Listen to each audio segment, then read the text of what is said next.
행복한 안식일입니다. 예. 우리 장로님 네 분이 한 30년쯤 전에 지금의 자녀들과 비슷했던 것 같습니다. 아마 몇 주 전에 찬양을 배정하는 분이 가족들 다 좀 특창 좀 해달라고 부탁을 했는데 약속을 지켜주셔서 감사합니다. 우리의 마음속에 별도 만드시고 세상도 만드시고 또 아들도 보내신 하나님의 크신 사랑, 오래전부터 준비된 그 크신 예수님의 사랑이 가득한 이 안식일 되기를 간절히 바랍니다.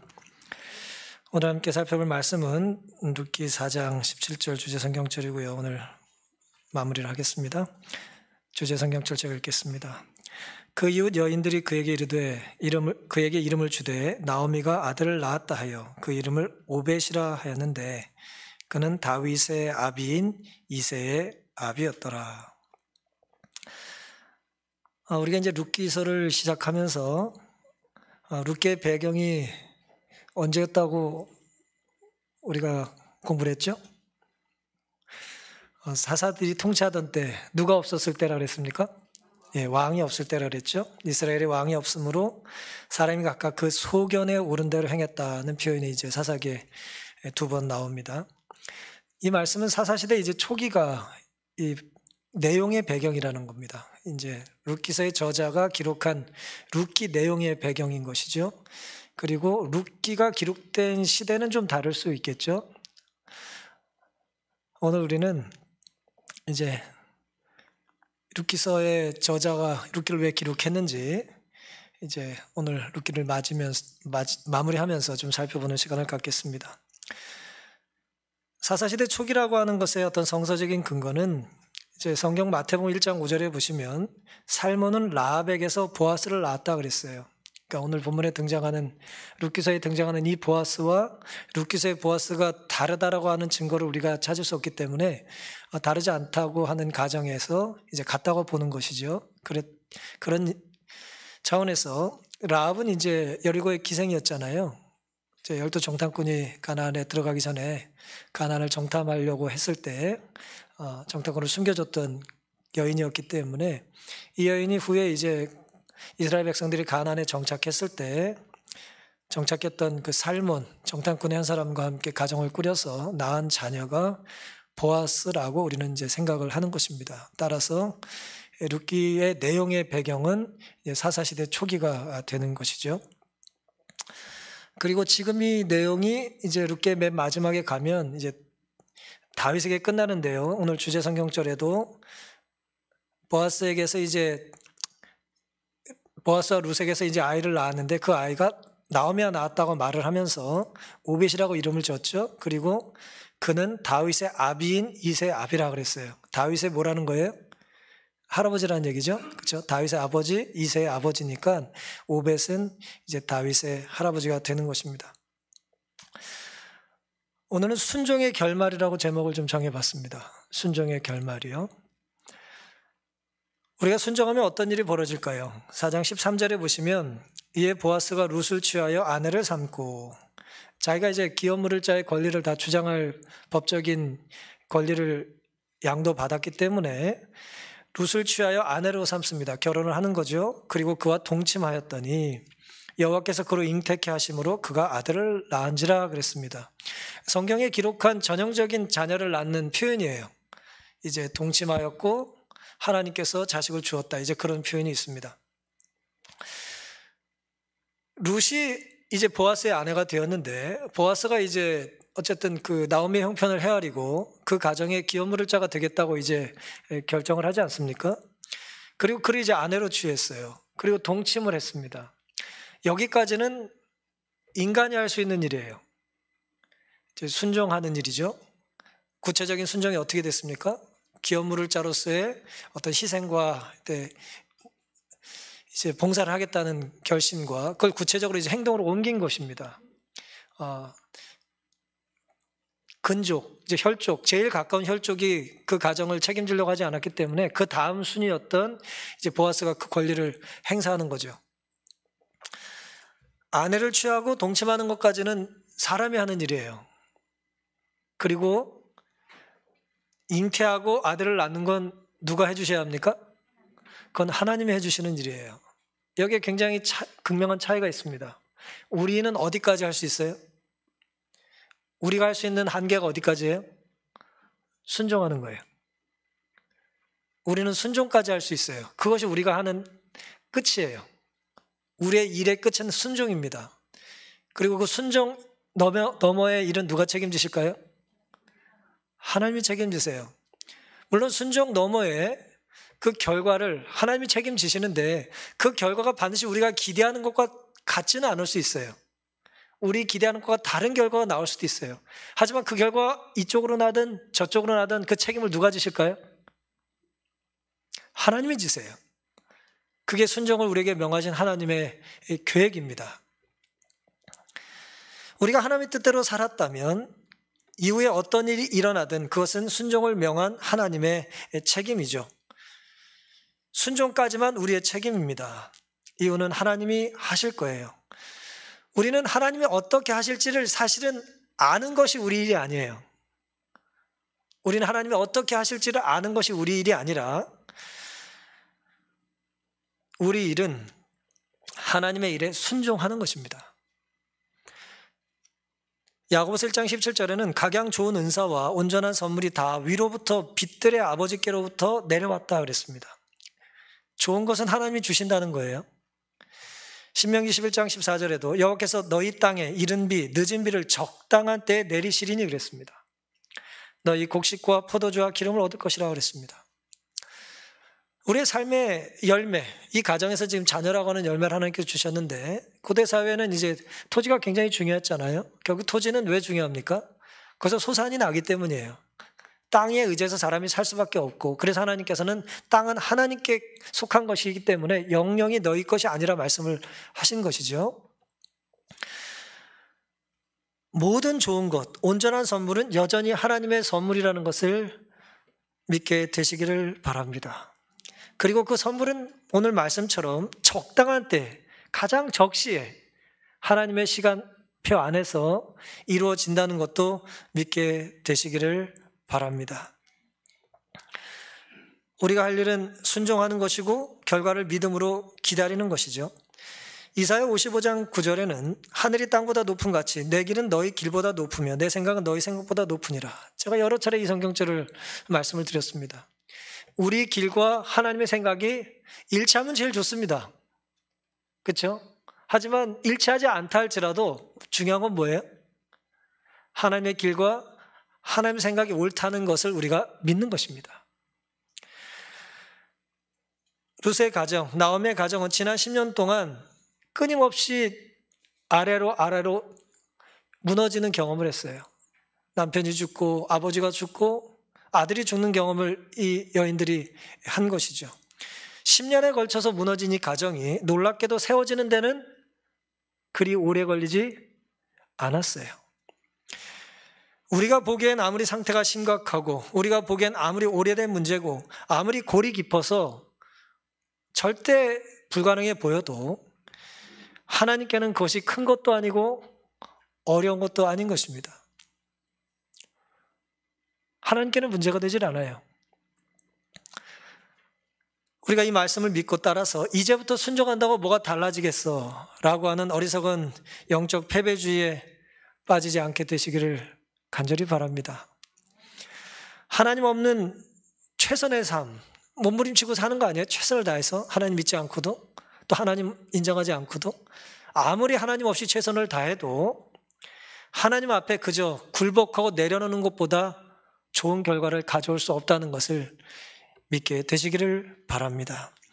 보아스와 룻처럼 하나님께서는 적당한 때에 가장 선한 길로 순종하는 자들의 삶을 책임지실 것을 믿게 되시기를 간절히 바랍니다. 순종하는 자에게 하나님께서 주시는 두 번째 은혜는요, 주변 이웃들에게 칭송을 받게 된다는 것입니다.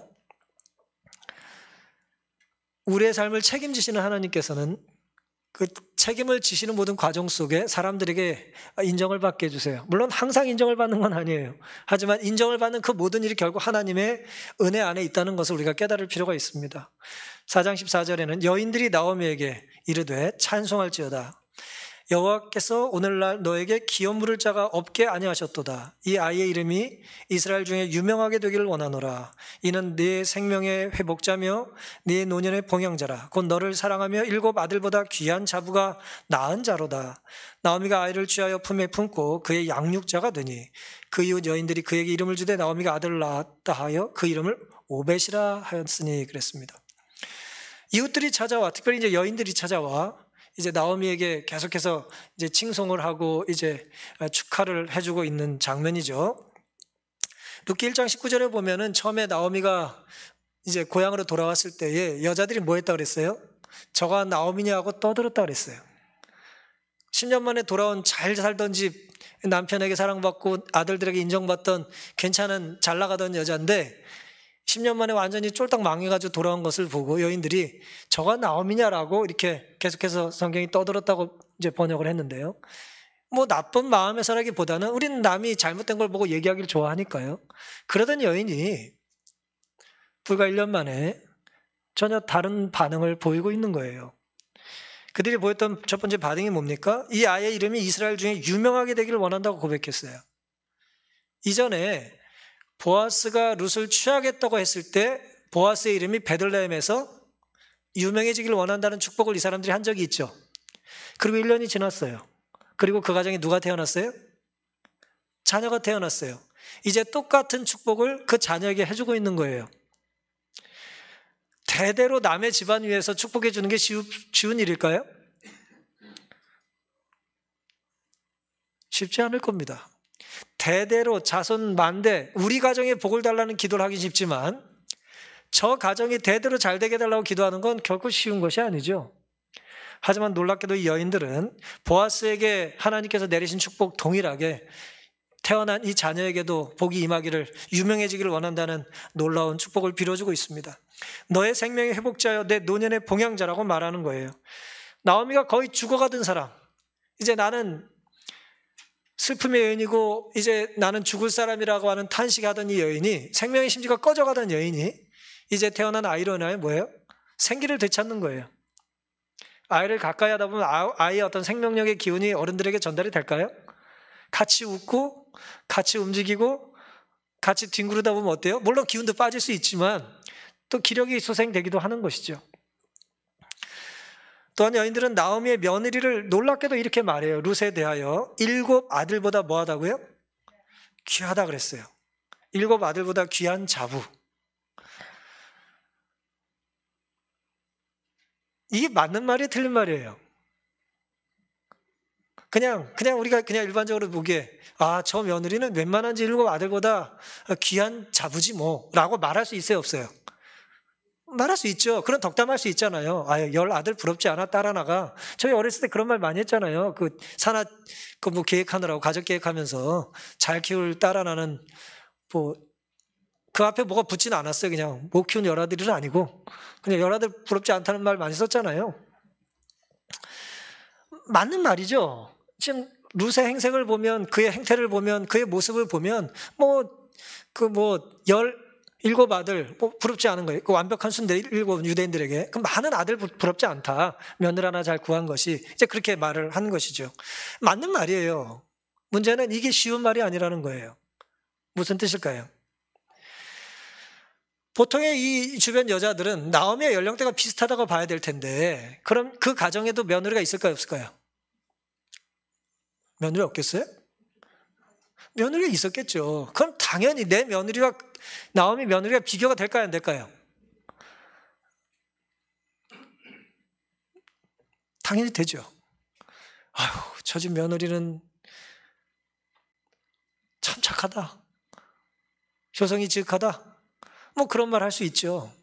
근데 그런 우리의 어떤 그 비교 속에는 필연적으로 우리 안에 2 가지 유혹이 있습니다. 하나는 우리 며느리가 좀 잘난 것 같으면 자랑을 하고 싶고요. 우리 며느리가 좀 못난 것 같으면 뭐예요? 구박을 하고 싶은 거예요.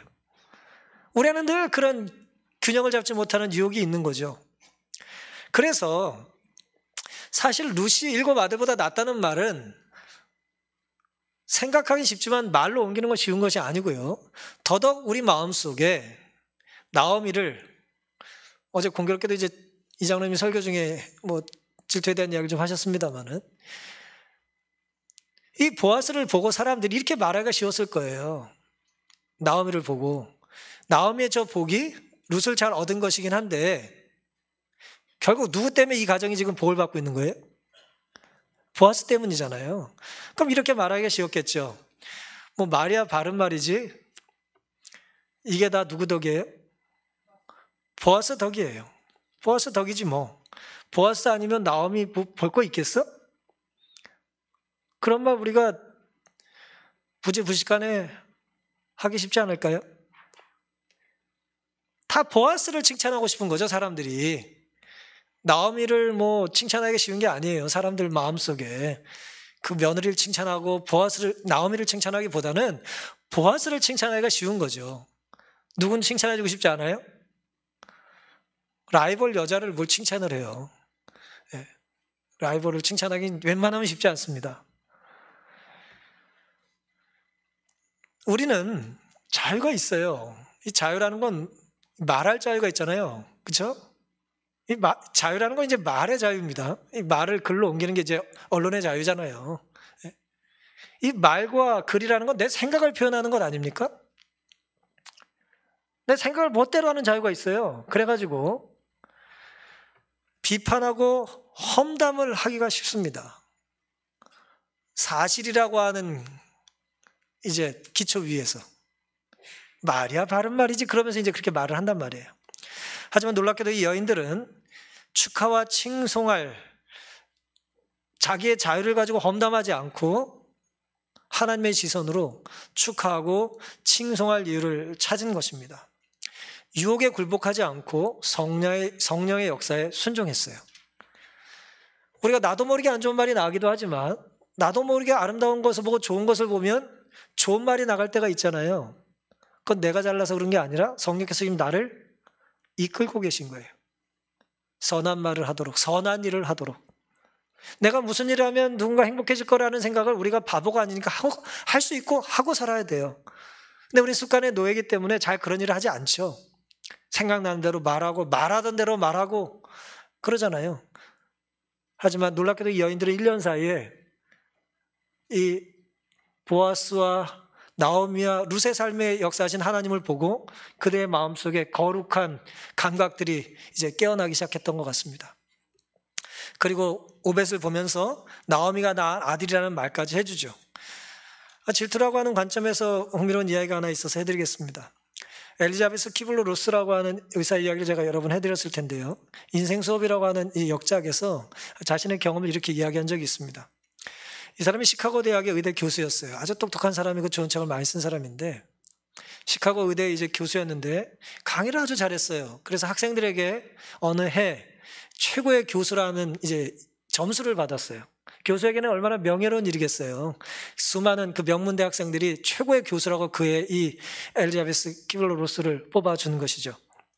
매우 명예로운 일이었습니다. 교수라면 누구나 이런 인정을 받고 싶었기 때문이죠.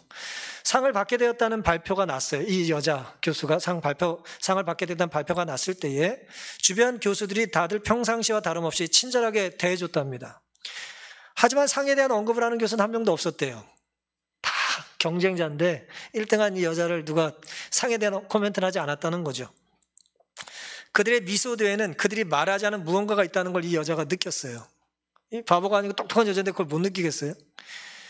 저녁 때가 되자 아동 심리학자 동료 교수가 멋진 꽃다발을 하나 보내왔답니다.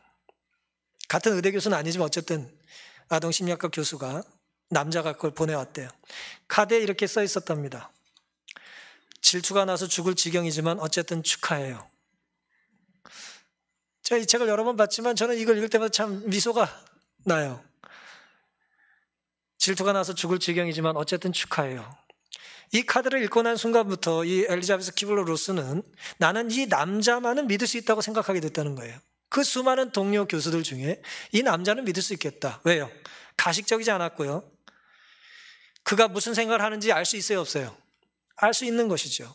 믿을 수 있고 그의 생각을 알 수 있으니 그 사람이 내 곁에 있어도 나는 안전하다고 느꼈다는 거예요. 이게 얼마나 힘든 일인가라는 얘기를 하고 싶은 겁니다, 지금. 주변에 나와 비슷한 사람들이, 나처럼 뛰어난 비슷한 많은 사람들이, 그 특별히 전문가들 틈에서 세계 최고의 대학에서 최고의 교수라는 인정을 받은 사람과 받을 수 있지만 받지 못하는 사람 사이에 느끼는 그 질투심이 이렇게 맹렬하다는 것이죠. 사랑하는 성도 여러분, 우리 시선이 하나님을 향한다면 보아스나 나오미나 룻과 이 주변 여인들처럼 시선이 하나님을 향하게 되면 우린 그 순간 하나님께서 이루신 일을 보고 하나님을 찬양할 수 있게 될 겁니다. 그리고 하나님을 찬양하다 보면 하나님이 사용하신 사람들을 칭찬하고 축하해 줄 수 있게 될 거예요. 거기에 질투는 들어갈 자리가 없게 될 것입니다. 이웃이 잘 되도록 대대로 축하해 줄 수 있고 축복할 수 있다는 건 아무나 할 수 있는 일이 결코 아닙니다. 하나님이 이미 이루신 일, 보아스에게 베푸신 은혜를 앞으로 이루실 보아스의 자식인 오벳에게도 그 축복을 내려달라고 기도하는 것은 참으로 아름다운 기도죠. 남이 받은 복을 진심으로 축하해 줄 수 있는 사람, 그 사람이 아주 잘못됐다가 좋아지는 걸 축하하는 게 아니라 잘하던 사람이 더 잘할 수 있도록 축하해 주는 것은 성령이 충만한 사람만 할 수 있는 일이에요. 축하만 잘해도 성령이 충만한 사람이 됩니다. 축하하는 일에 인색하게 되지 않게 되시기를 간절히 바랍니다. 하나님의 뜻대로 우리를 빚어주시도록, 저 사람이 이 무대에서 주연이라 하고 나는 그 주연을 비추는 조연이라 할지라도 내가 하나님의 뜻에 온전히 순종하는 삶을 산다면 하나님은 오늘 우리에게 즐겨 그 역할을 맡으신 것에 대하여 기뻐하실 거예요. 하나님이 기뻐하신다면 우리는 그것으로 족한 것 아니겠습니까? 우리의 순종의 결국이, 순종의 결말이 이렇듯 이웃에게 칭송받는 것으로 끝나도 좋고, 때로 이웃에게 그런 칭송을 받지 못한다 할지라도 하나님께서 나를 기뻐 주목하고 계시다는 것을 인하여 감사하게 되시기를 바랍니다. 이제 순종의 결말의 마지막 부분인데요, 17절부터 보시면 그 이웃 여인들이 그에게 이름을 지어주고 그 아들의 이름을 이제 오벳이라고 이제 불렀다 그랬어요. 근데 그가 다윗의 아비인 이새의 아비였더라 그랬어요. 그러니까 보아스, 오벳, 이새, 그리고 다윗이에요. 이게 4대가 이렇게 된다는 얘기입니다. 베레스의 세계는, 우리가 창세기 38장 지난주에 공부했잖아요. 베레스가 누굽니까? 유다와 다말 사이에서 그 시형제 결혼으로 태어난 시아버지와 며느리 사이에 태어난 아들이잖아요. 그러니까 그때부터 다시 올라가는 거예요. 그 10대를 올라가서 다윗부터. 베레스의 세계는, 족보는 이러하니라.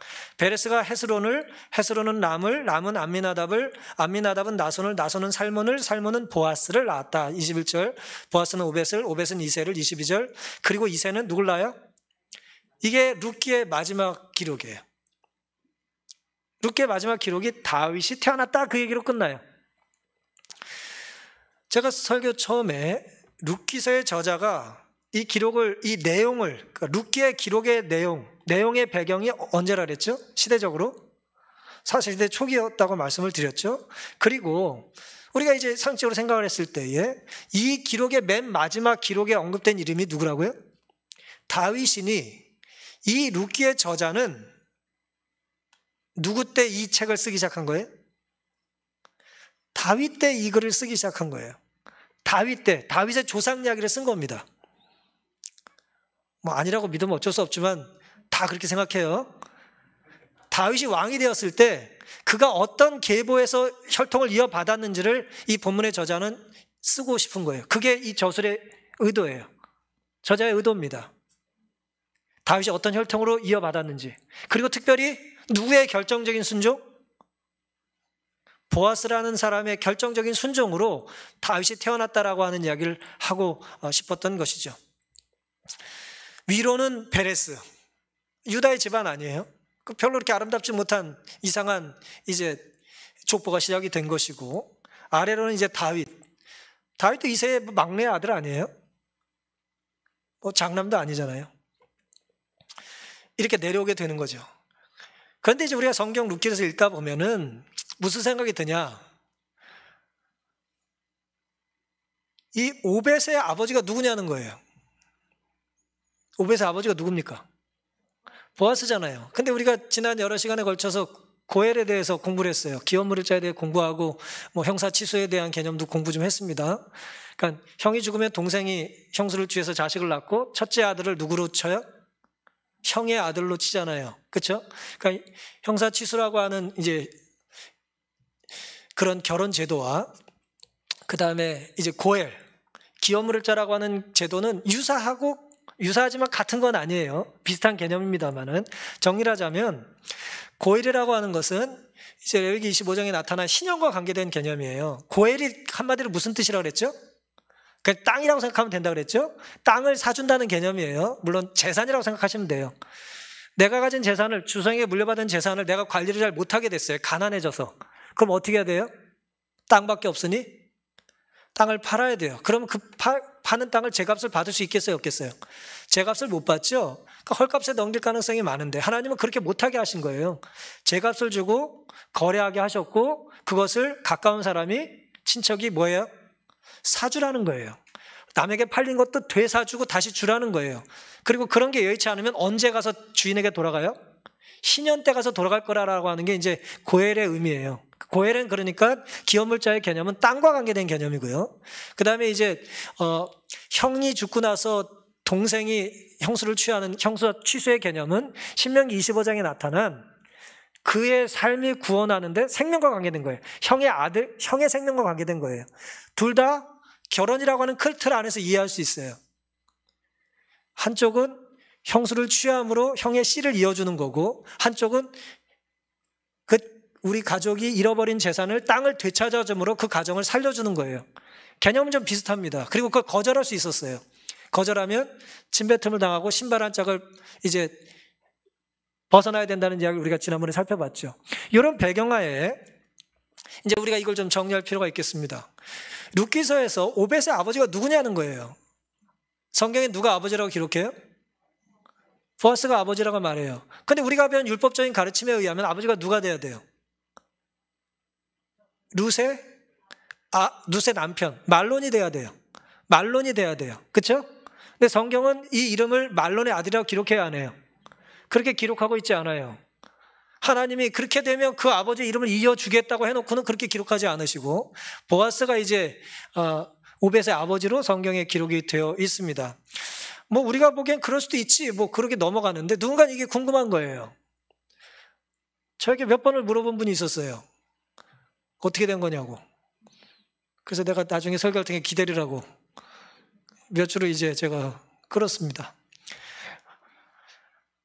왜 성경은 오벳의 아버지를 보아스라고 기록을 했을까? 이 상황을 좀 이해하기 위해서 우리는 이제 유대인의 배경을 좀 더 설명할 필요가 있겠습니다. 좀 성경 공부 같은데 좀 집중해서 들어주세요. 우리는 이 고리를 좀 이해하기 위해서 두 가지를 먼저 염두에 둘 필요가 있습니다. 첫 번째는 보아스는 말론의 형제가 아니죠. 그렇죠? 기론의 동생이 아니란 말이에요. 그러니까 룻에게는 시동생이 있어요, 없어요? 하나 있었는데 죽어서 없어요, 이제. 그렇죠? 그러니까 형사치수가 해당이 돼야 안 돼요?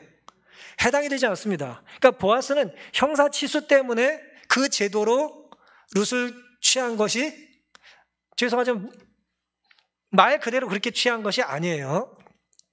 그는 기업물을자로서 그 가정을 구원해 준 겁니다. 맞죠? 다른 제도예요. 비슷하지만 다른 제도란 말이에요. 시형제 결혼제도를 언급한 건 신명기 25장이고 고엘, 기업물일자를 언급한 것은 레위기 25장 신형과 관계된 개념이기 때문에, 땅과 관계된 개념이기 때문에 그렇습니다. 뭐 개념적으로 보면은 그냥 제가 느끼기에는 이 기업물일자의 개념이 좀 더 큰 개념같이 느껴져요. 땅을 책임져 주고 그 가정까지 책임져 준다라고 하는 울타리 안에서 좀 더 큰 것 같지만 두 개는 이제 섞여 있기도 하고 좀 다르기도 하는 거죠. 룻의 상황은 지금 시형제 결혼법이 해당되지를 않잖아요. 시동생이 없으니까 가정 문제를 넘어간 거예요. 이제 요 가정의 문제가 아니라 이제 뭐가 됐어요? 그 시족의 문제가 된 거예요.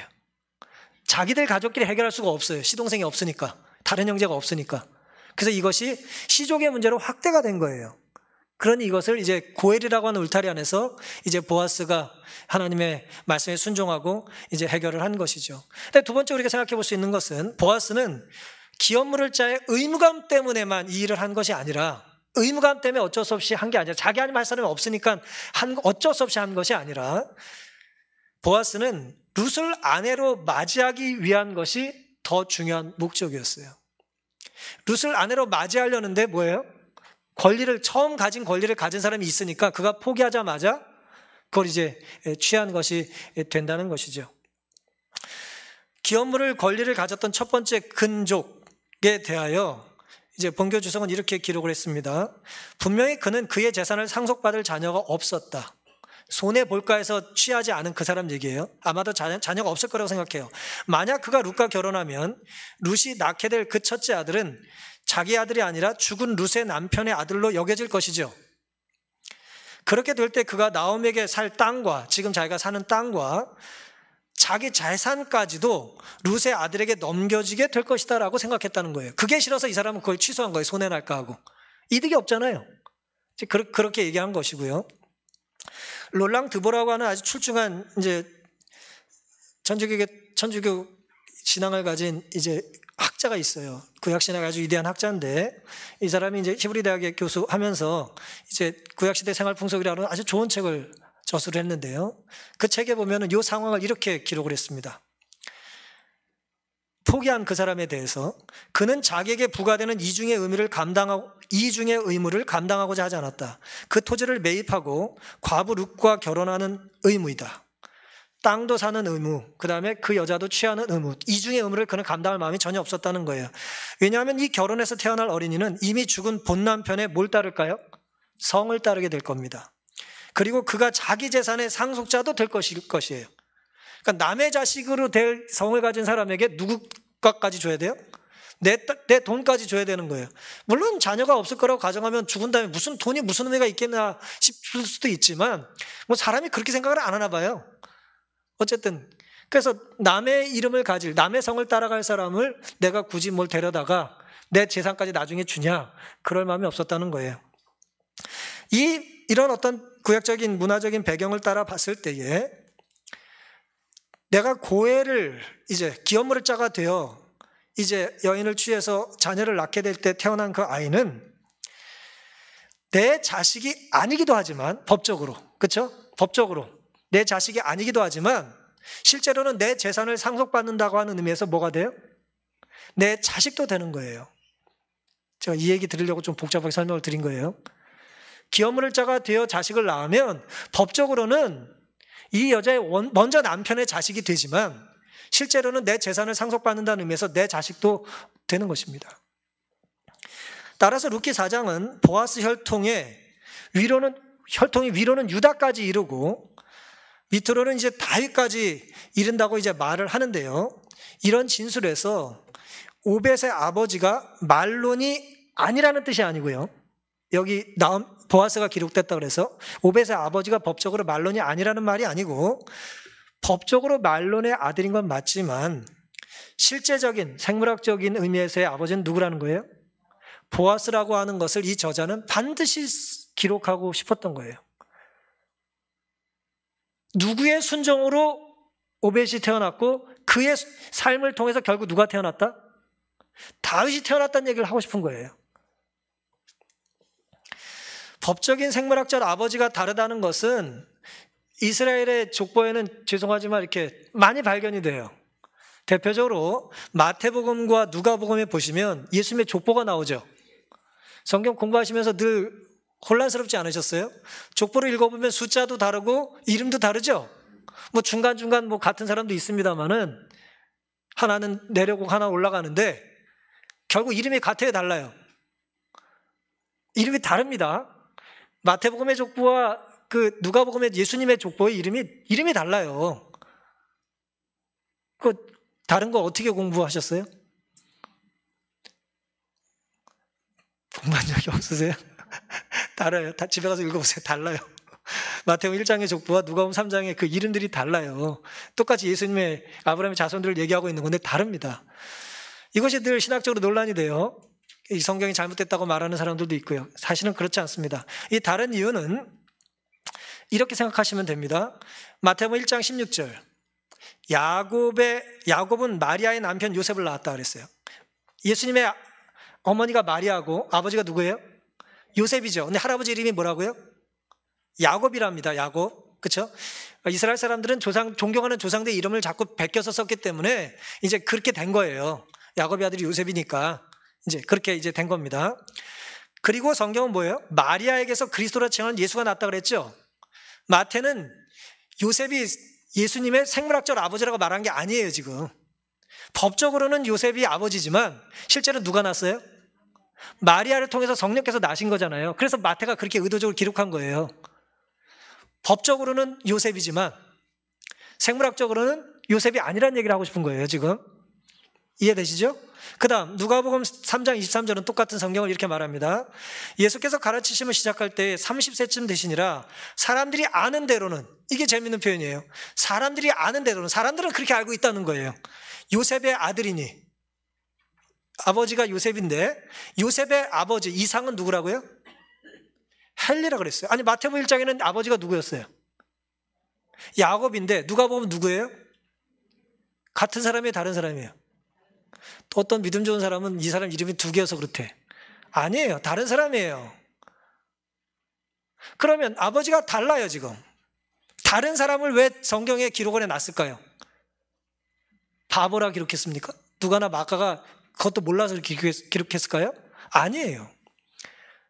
이걸 이야기한 많은 학자들의 많은 노력이 있었는데 오늘 루키와 이제 게데온과 기업물을자의 관점에서 이해하면 이제 해결이 되는 것이죠. 어떻게 이해하면 좋을까요? 유대인 간습과 조화되게 이해할 수 있는 방법이 있는데요.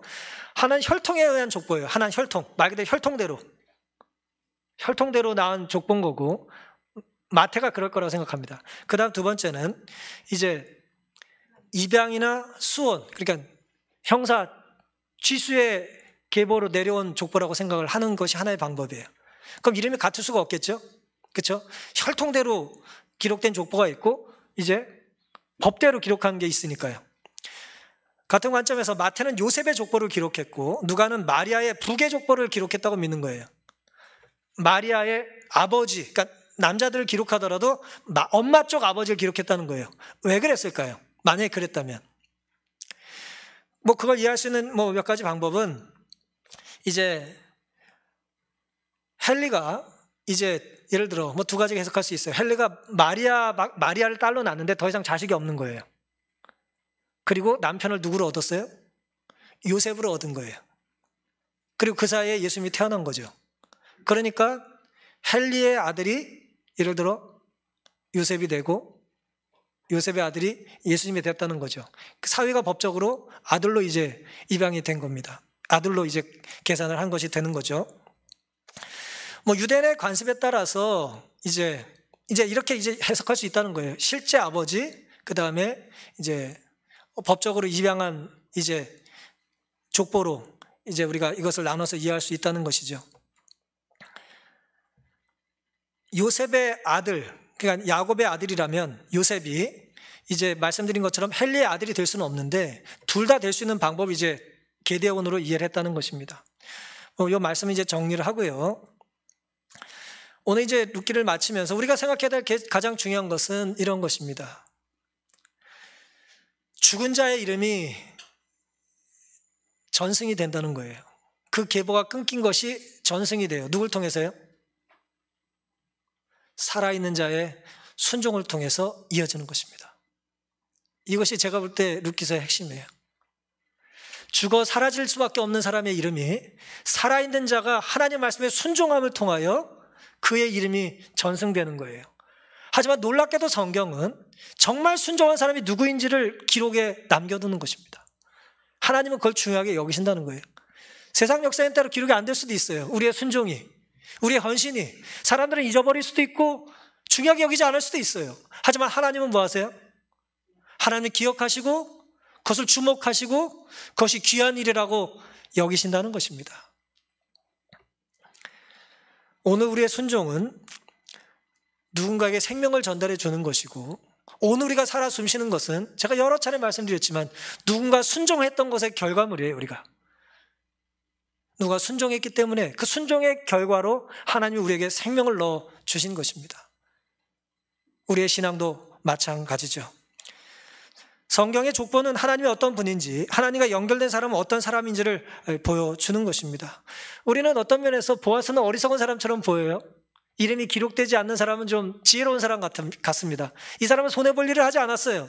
하지만 보아스는 뭐예요? 손해볼 일만 선택하고 살았어요.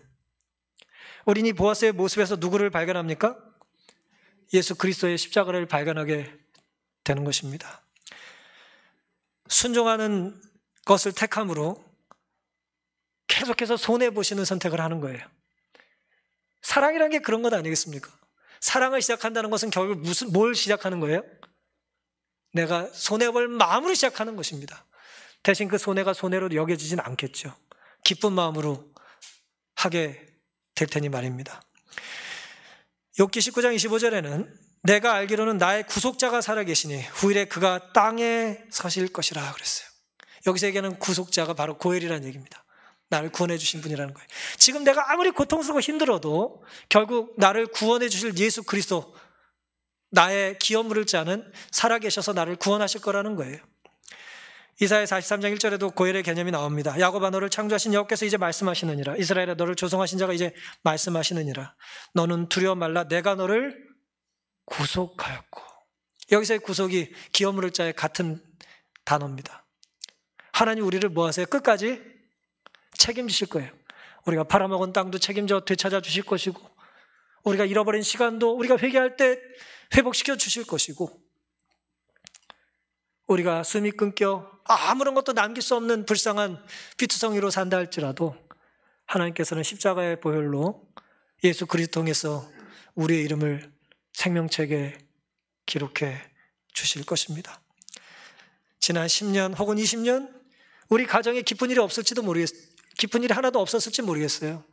병들고 아프고 사업은 어려워지고 암담한 지난 시간들이 오늘 이 가정을 통해서 봤을 때는 하나님은 한순간에 해결하실 수 있음을 보게 되는 것입니다. 요한복음 6장 37절에 내게 오는 자는 결코 내어쫓지 않으시겠다 우리를 초청하셨고요. 이 쉼없는 두려운 시대에 나의 멍에를 보고 내게 배우라. 그러면 너희 마음이 뭘 얻을 것이다? 쉼을 얻을 것이라 말씀을 하셨습니다. 주님의 말씀에 순종함으로 순종의 결말을 모두 누리게 되시기를 간절히 바랍니다. 여전히 각자의 삶에 또 우리 가정에 혹은 이 교회에 혹은 이 나라에 결말이 두렵고 무서울 수 있겠지만 다시 처음으로 돌아갑니다. 순종까지가 우리가 할 일이고, 순종 이유는 누가 책임지십니까? 하나님이 책임지실 것을 믿고 결국 우리가 할 수 있는 최선은 하나님의 말씀을 믿고 순종하는 것임을 확인하고 다짐하는 이 시간 되기를 바라면서 오늘 룻기의 말씀을 마치겠습니다.